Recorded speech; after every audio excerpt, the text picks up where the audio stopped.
Magandang oras mga kababayan, mga ka-Golden Boy. Meron na pala sa 300 million pesos ang nai-release ni PBBM sa lahat ng mga earthquake victims magmula sa Cagayan hanggang Davao, Oriental at Davao del Norte.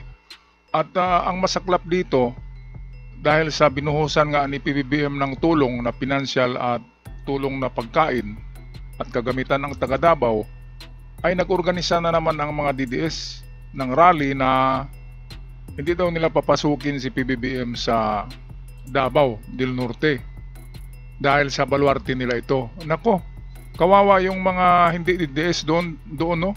Alam ko naman na kahit DDS ay tumatanggap yan. Ang nagsisigaw lang niya na bawal pumasok si PBBM ay yung mga talagang matataas ang ranggo sa DDS, di ba?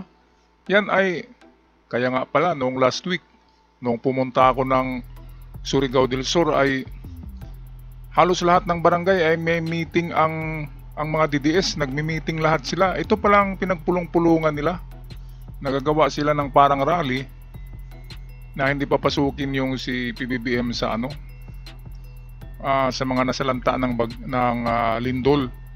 Kaya grabe naman tong mga DDS. Ang pagbisita ni PBBM ay pagtulong, hindi pamulitika. Hindi naman siya nagsabi na kapag bigyan ko kayo ay bubuto sa akin. Hindi naman gano'n ang sinasabi. Binibigay yan lahat as at tulong, hindi yun pampolitika. Kaya itong gumagawa ngayon ng mga kilos na pagharang kay PBBM, ito yung mga bayad at baka kamag-anak o anak o apo ng mga Duterte. At ito atin pakinggan ang ating balita courtesy from PTB4 Malacanang. The national government over the last 3 weeks has been forking over hundreds of millions in relief assistance to quake-stricken victims in central Visayas and southeastern Mindanao. This notwithstanding the previous weeks of coming to the financial and humanitarian rescue of severe storm and typhoon victims in August and September. Still, government coffers are far from depleted. This report. President Ferdinand R. Marcos Jr. has released nearly 300 million pesos in aid to earthquake-hit communities in Davao and the Caraga region, underscoring his administration's commitment to swiftly deliver relief and recovery support. I know that lahat ng bawat lugar may kaibahan sa pangangailangan.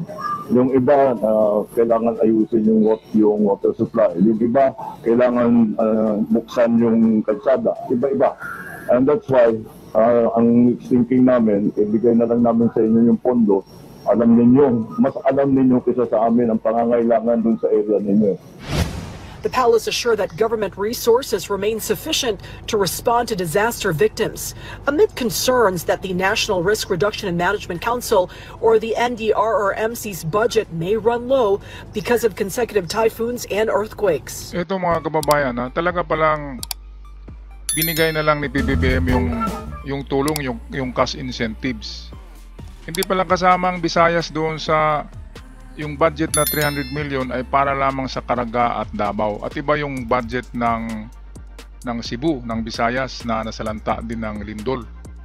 Kaya itong noong nakaraang linggo ay ang taktika ng mga DDS ay sinisiraan yung yung bigas na tulong ni PBBM sa mga taga Cebu. Ay may mga lason daw, may nahalong mga lason sa daga yung bigas. Iba kasi sila lang yung gumagawa-gawa, yung mga DDS, di ba? Hindi naman yan magagawa ng ating gobyerno na lasunin pa yung imbis nilindol na nga tapos lasunin mo pa, napakawalang hiya naman. So ang gumawa niyan ay mga desperado na mga tauhan ni BP Sara, wala nang iba. Sino pa ba ang gagawa ng ganyan? Ngayon ay sa Davao del Norte ay salubungin daw ng protesta si PBBM kapag pumasok. Kaya katawa naman yan. Iba ka magsuntukan ng mga tao diyan, baka yung mga DDS sa Davao, baka anuhin yan ng mga taga Davao mismo na hindi DDS. Kasi nandiyan ang presidente para tutulong tapos magbarikada-barikada pa yung mga DDS. Ano ba talagang marami diyan sa Davao del Norte? DDS ba o mga gobyerno? Kaya kayong mga taga-gobyerno diyan sa Davao ay kapag na hinarang si PBBM ay proteksyonan nyo dahil nga para sa lahat yung tulong diyan Hindi yan para lamang sa mga loyalista ni PBBM sa Davao, lahat yan, pati DDS. Bakit harangin niyo mga DDS? Huwag kayong sumama sa harang-harang, baka hindi kayo mabigyan ng tulong pinansyal at pagkain dyan eh. Kawawa kayo. Ano bang binigay sa inyo ni BP Sara? Diba biskwit lang at 10 piso? Minsan 20 pesos eh. Tapos biskwit lang. Yun yung sabi ng nag-vlog sa Cebu eh. Nang dumalaw daw si BP Sara sa Cebu, saka dyan sa Davao Oriental, sa Manay, ay namigay daw ng 10 piso tapos isang pirasong biskwit. So magkano lang halaga nung ang isang biskwit? 8 pesos plus 10 pesos, 18 pesos pinamimigay sa bawat tao. Grabe naman yan. Ang laki-laki ng pondo niya, 900 million eh. Binawasan ngayon, nagiging 700 million. Sa isang taon lang yan na budget ni BP Sara. Pwede niyang lustay ng 700 million basta ma-explain niya kung saan niya ginamit. Hindi katulad noong last year na nilustay na ang buong 600 million na hindi niya ma-explain. Kaya nga meron siyang impeachment case dahil sa paglustay ng pundo ng Vice President's Office. Ngayon meron na siyang 700 plus million na budget. Bakit hindi niya itulong yung kalahati? Diba? Bakit biskwit lang na halagang 8 pesos? Grabe. Okay, balik tayo dito sa PTB4. Narito si Claire Castro. Meron pa rin po tayong 12.005 billion sa contingent fund. At kung mauubos man po ang contingent fund dahil sunod-sunod po ang nangyayaring calamity sa ating bansa, maaasahan po natin kung may excess revenue, makakuha po tayo sa unprogrammed appropriations mula sa SAGIP. Malacanang also dismissed alleged threats from some Duterte supporters, stressing that the president will continue to visit and assist every Filipino in need.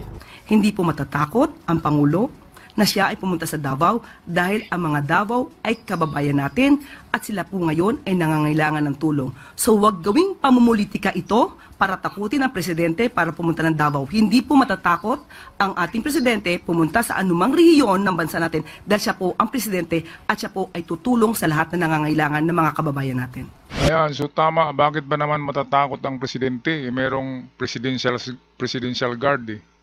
Merong presidential guard si PBBM. Mag-deploy lang diyan ng helicopter na maghuhubir sa itaas or kaya mga drone and then deploy sniper sa perimeter, sa bawat corner, sa bawat pwesto.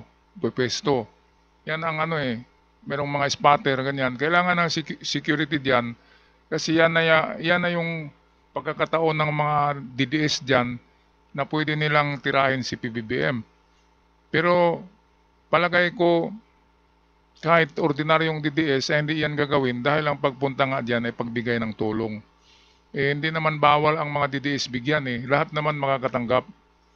Karamihan nga dyan ay DDS eh. Kaya ang tulong ni PBBM dyan sa Davao del Norte ay para sa mga DDS yan. Hindi yan para sa loyalista niya kasi wala siyang loyalista dyan gaano, konti lang, di ba?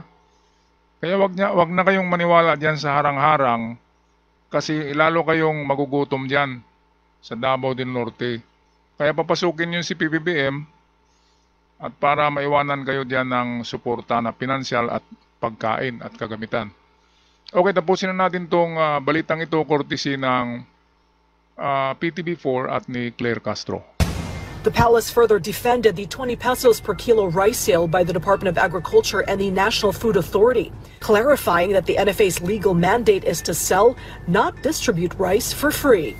Yan po kasi ang problema kapag hindi po inaalam kung ano mga mandato ng bawat ahensya. Ang mandato po ng NFA ay magbenta. Hindi po sila pwedeng mamigay. Okay, so ito na naman yung issue na 20 pesos. Ay talagang ibenta ito kasi 30 pesos nga ang bilhin niya ng gobyerno sa sa market tapos binigay sa atin ng 20 pesos lang. Lugi ang gobyerno ng 10 pesos.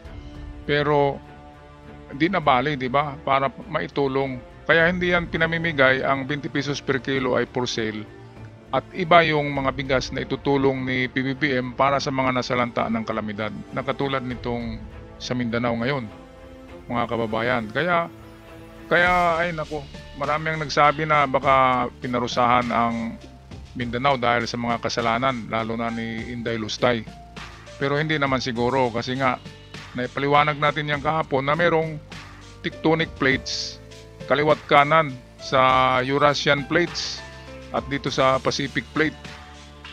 Napalibutan tayo ng tectonic kaya tayo lang naglilindol lang palagi. At lalo na ngayon na active na ang karamihan ng mga volcano ngayon ay nag-active na kaya ang tectonic plates ay gumagalaw din, mga kababayan. Alright, anong masasabi nyo dito sa tangkang pagharang kay PBBM sa kanyang pagdalaw ngayon sa Davao del Norte ng mga DDS? Hindi daw papasukin.